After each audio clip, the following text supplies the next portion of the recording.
N뱅크 재판을 여는 절차는 매우 까다롭고 엄격합니다. 이번 사건 호간 v. 빈에서 보셨듯이 판사들 사이에 엄청난 갈등이 생기는 이유도 이 절차가 단순히 다시 재판하는 것 이상의 법적 의미를 갖기 때문입니다. 전원합의체가 열리는 과정을 단계별로 자세히 설명해 드릴게요. 1. 전원합의체 N뱅크란 무엇인가?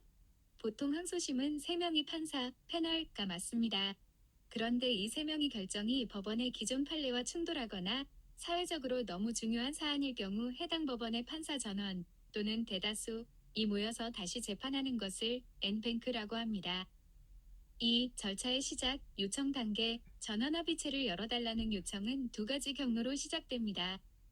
당사자의 신청, 재판에서 진쪽, 패소자. 2. 판사 3명의 결정이 틀렸으니 전체 판사가 다시 봐달라고 신청합니다. 페티션 포 리헤어링 앤 뱅크, 법원 내부의 요청, 재판에 참여하지 않았던 다른 판사가 판결문을 읽어보고 이건 문제가 심각한데? 라고 느껴서 스스로 투표를 제안할 수도 있습니다. 3. 투표를 할 것인가 결정. 누군가 요청했다고 해서 바로 전체 투표를 하는 것이 아닙니다. 먼저 해당 사건을 맡았던 3명의 판사, 패널에게 서류를 보냅니다. 그 판사들이 우리가 다시 생각해봐도 전원합의체는 필요 없을 것 같아 라고 하면 그 의견을 전체 판사들에게 공지합니다. 4. 전체 판사 투표, 가장 중요한 단계. 이제 해당 법원의 현직 판사 전체, 액티브 저지스가 투표를 합니다. 투표 문구, 이 사건을 전원합의체 N뱅크로 다시 심리할 것인가? 통과 조건, 현재 근무 중인 판사 과반수, 머조리티의 찬성이 있어야 합니다.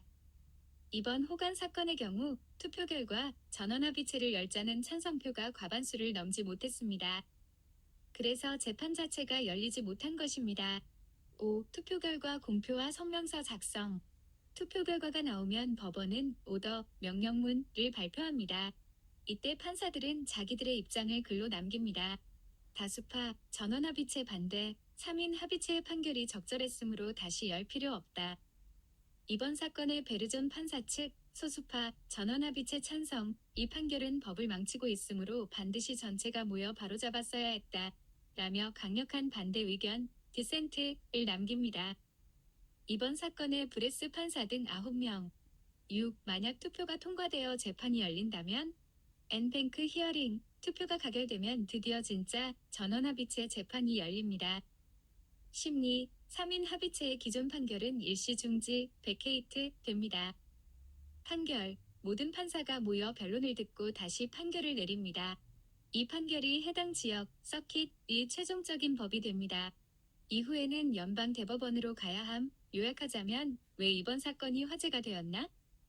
이번 사건 호간 v. 빈에서는 4단계 전체 투표에서 전원합의체 소집이 무산되었습니다. 브레스 판사 등 9명은 제발 다 모여서 저 잘못된 판결, 베르존 판사팀의 판결을 뒤집자라고 호소했습니다. 하지만 투표 결과 이름을 밝히지 않은 수많은 다른 판사들이 굳이 전원합의체까지 열 일은 아니다 라며 반대표를 던지거나 기권했습니다. 결국 과반수 미달로 전원합의체 재판은 열리지 못했고 베르존 판사가 속한 3인 팀의 원래 판결이 최종 승리로 확정된 것입니다. 이 과정은 마치 국회에서 어떤 법안을 본회의에 올릴지 말지 투표했는데 반대파가 많아서 본회의 자체가 무산되고 기존 안건이 그대로 통과된 것과 비슷하다고 보시면 됩니다.